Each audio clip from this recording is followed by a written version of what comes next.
प्रिय प्रतियोगियों, आज मैं पुनः फिर आपसे बात करना चाहता हूँ। आप आप प्रीलिम्स के अप्लाई कर चुके होंगे। जो बच्चे कंपटीशन के सिविल सर्विसेज या प्रदेशों के सिविल सर्विसेज में मैदान में हैं, वो ऑब्जेक्टिव तैयारी पूर्ण करें, प्रिलिमिनरी पे पूरा फोकस करें, और जब प्रिलिमिनरी एग्ज़ाम हो जाए उसके 24 घंटे बाद मेन की तैयारी शुरू कर दें।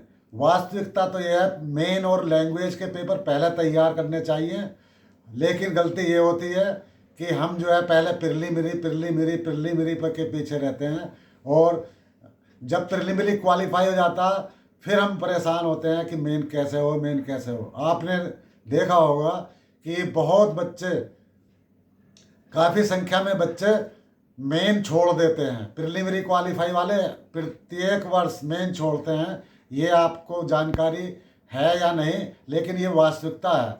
उसका कारण यही है कि उनका मेन पूर्णतः तैयार नहीं होता, और वो जो है झिझक होने के कारण, तैयारी कम होने के कारण मेन को छोड़ देते हैं। इसलिए मेरी आप अब तो सिर्फ ये सलाह है कि इस समय तो आप प्रिलिमिनरी होने तक प्रिलिमिनरी को ही फोकस करें, और जैसे ही प्रिलिमिनरी आप दे देते हैं, कैसा आपका होता है ये नहीं सोचना है।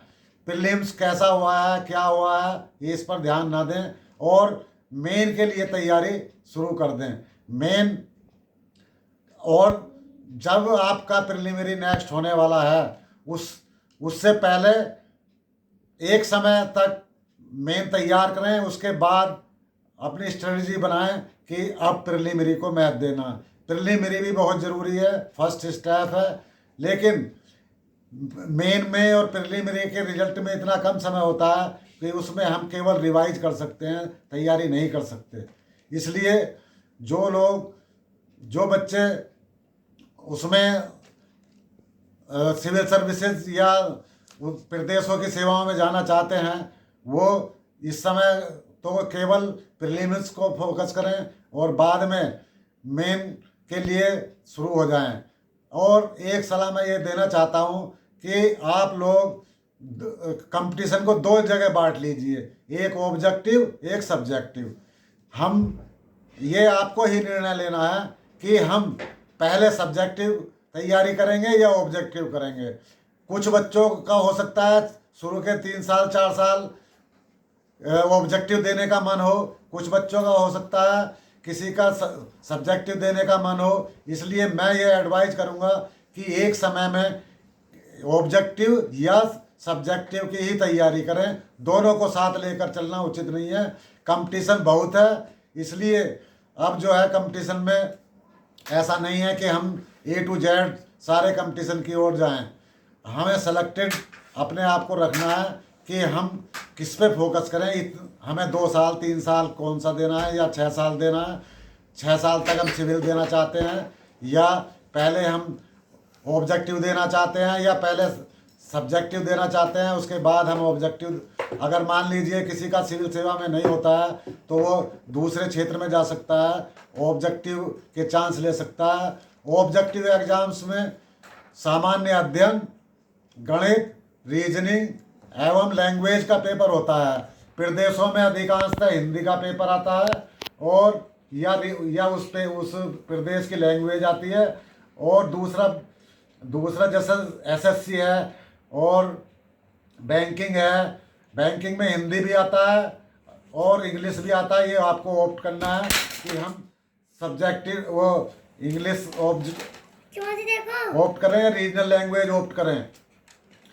इस तरह से आप मेरा सुझाव ये है कि जो ऑब्जेक्टिव तैयारी कर रहे हैं वो 2 लैंग्वेज तैयार करें। हिंदी, जिनकी भाषा रीजनल लैंग्वेज जो आती है, जिस प्रदेश में भी आप मैदान में हैं उस प्रदेश की जो लैंग्वेज आती है वो, और इंग्लिश, दोनों भाषा जो है आपको तैयार करनी चाहिए, और वो 3 पार्ट पूरे करने चाहिए जिससे कि आप जो है स्टेट लेवल में जो है या सेंटर SSC या बैंकिंग सेक्टर है उसमें आप सारे में सम्मिलित हो सकते हो। ऑब्जेक्टिव वालों को ये सलाह है वो सारे ऑब्जेक्टिव एग्जाम्स दे सकते हैं।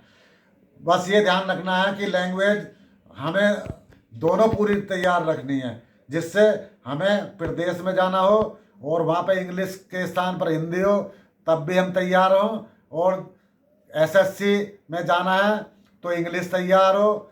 दोनों भाषा हमें तैयार कर लेनी चाहिए, और ऐसा बहुत ज़्यादा वाइड नहीं है जो ऐसा हो नहीं सकता। इसमें आपको ध्यान मेन ये रखना है, मॉक प्रश्न पेपर हल करते रहें।